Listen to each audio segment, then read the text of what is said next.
I got lost after launch. I was just like, jet lag hit me, but it's good. It's fun. People pay a lot of money to feel like that. That's right. That's exactly right. Well, you can say anything you like in this. It's for a whole weird Popcorn Taxi TV, which means it's very candid. It's all about making the movie, and you can't say anything wrong. All right, good. Perfect. Then I'll be all right, maybe.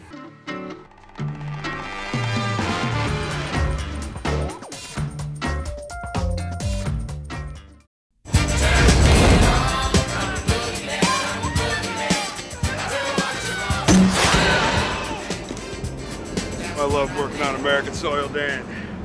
Ain't had this much fun since Woodward and Bernstein. How long can we keep this up? Congress is pushing through some new bill that's gonna outlaw masks. Our days are numbered. Till then, it's like you always say, we're society's only protection. From what? You kidding me? From themselves.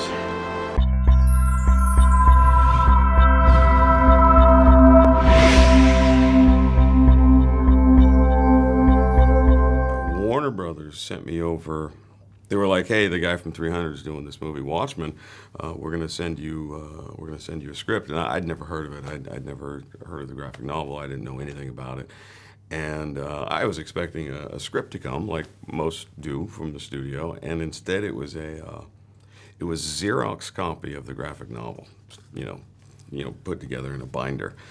And I remember like opening it, and it was like, as thick as a phone book. And I'm like, what the hell is this thing? And I read it, and when I got to page like 3, I'm like, I'm dead already. What the hell? Why are you sending me this thing? And my agent was like, can you just finish reading the damn thing? And of course, like 6 hours later, I finished it. And I remember just like, I think I put on a pot of coffee, and I was like, oh God, I gotta read this like again. I try to digest what just has happened. And I think I read it 3 times and met with Zach the next day. He's this ball of kinetic energy. It's so contagious and crazy. And I remember I walked into his office on the Warner Brothers lot, and there was conceptual drawings everywhere, and drawings of costumes, and I don't know. To this day, I'm not sure if I said a word other than "It's really nice to meet you," because for an hour and a half he started just talking about this movie and pulling out these. He had volumes and volumes. He'd drawn out every single frame of the film, and just showed me all this stuff and pictures. And I just remember it was like this blur of this guy running all over, pointing at things, and just like this enthusiasm. It was insane. And at the end of it, he just said, "Are you in?" I was like, "Well, fuck yeah, of course I'm in."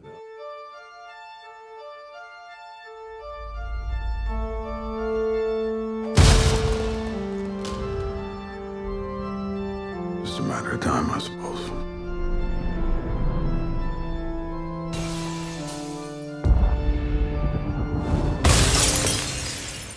Where did you look at, besides the comic book, about where you'd get this character, formulate this character? Well, oddly enough, he didn't have to look very far. I'm really that crazy, no. Really, it started really with the graphic novel, and then what I noticed in reading the graphic novel, which and this is a question that I still ask Zach. I was really kind of bewildered by the fact that he does the shit that he does. A couple examples: shooting a pregnant woman, or the attempted beat down and rape of the original Silk Spectre. Right there alone, boom, you should just hate this guy. You should write him off as a fucking character, and as an audience, you should walk away from this guy. In the book as well as the film. And yet, every time I read it, and I didn't know if this was because I was going to be playing him, I didn't hate him. I didn't hate him at all. Matter of fact, I felt kind of sorry for him. And so the key for me, and in my talks with Zach in prior to shooting, was always like, okay, I get these horrendous things. I can do that. That's cool. But for me, the challenge is going to be that the audience doesn't hate him. He's so. I found him so lonely. He was just completely. the beginning of the film when you see him sitting there by himself is just kind of an example of I think how alone this guy really was. And then the minute he tries to get close to somebody, the one person he's in love with, I mean, we see what he does to her. You know, another woman that he gets pregnant, we know what he does to her. This guy's got no communication skills whatsoever. he's never sent a Hallmark card, that's for damn sure.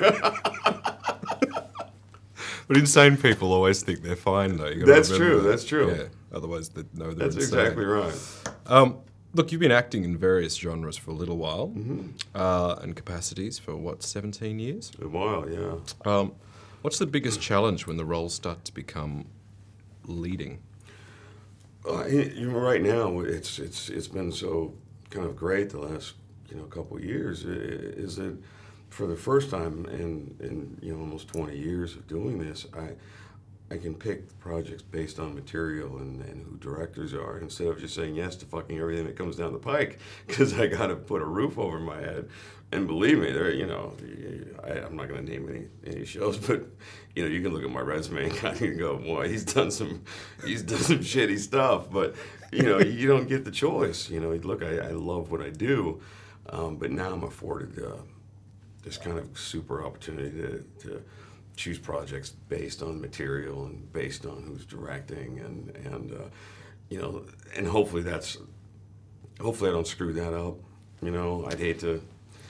I hate to screw that up and be back where I was because it's a hard way to eke out a living. And well, you've just done a film with Ang Lee, but before I get onto that, just very quickly, did you get pissed off when everyone thought you were Robert Downey Jr.? Yes, that happened yesterday on the fucking plane. We sat down, and this guy sitting right in front of me, and I'm here, and Mullen's here, and this guy looks at me. He's got this really intense look on his face, and he's like, I just want to tell you, you were in the most enjoyable movie that I've seen in years. Iron Man was awesome. And I looked over at Mullen and I was like, thank you.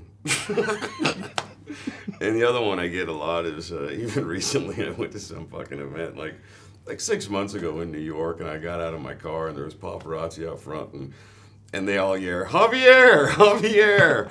I was just like, oh God, see. What else? What can you do? Turn up to their auditions. Yeah. Oh, awesome. I think we're out of time. Awesome. So awesome. Thank you so much. Thank you, man. Thank you. Appreciate it.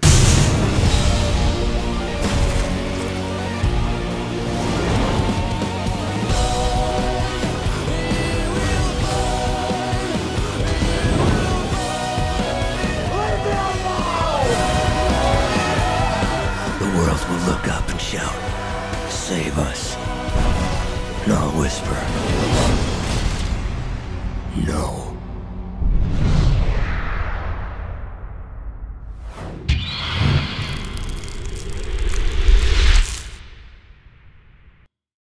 All good? Yeah. Good luck with the rest of the day. Thank you. It's going to be hard. I wish I was finished with that one. That was my best interview. That was fun.